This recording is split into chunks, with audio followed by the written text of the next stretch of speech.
അടുത്ത തവണ ഇപ്പം നമ്മുടെ കോൺഗ്രസ് അല്ലെങ്കിൽ കൂടുതലായിട്ട് ഇത്തവണത്തെ ഒരു മുന്നേറ്റം എന്ന് പറയുന്നത് വളരെ വലുതാണ്.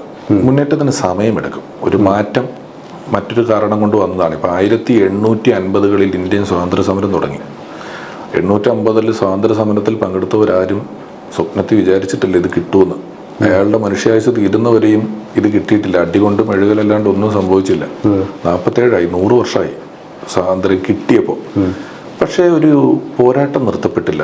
അത് ഒരു തലമുറയും കൂടെ കൈമാറി അടുത്ത തലമുറയിൽ എത്തുമ്പോഴത്തേക്കാണ് നമുക്ക് സ്വാതന്ത്ര്യം കിട്ടിയതും വന്നതും അല്ല. 200 വർഷത്തോളം ബ്രിട്ടീഷുകാർ ഭരിച്ചല്ലോ എന്ന് പറഞ്ഞതുപോലെ ഇതിപ്പോൾ ജനാധിപത്യ പ്രക്രിയയിലാണ് പോയിക്കൊണ്ടിരിക്കുന്നത്. അപ്പം ജനങ്ങൾക്ക് ഉചിതമെന്ന് തോന്നുന്ന തീരുമാനങ്ങൾ കൃത്യമായി ജനങ്ങൾ എടുക്കും.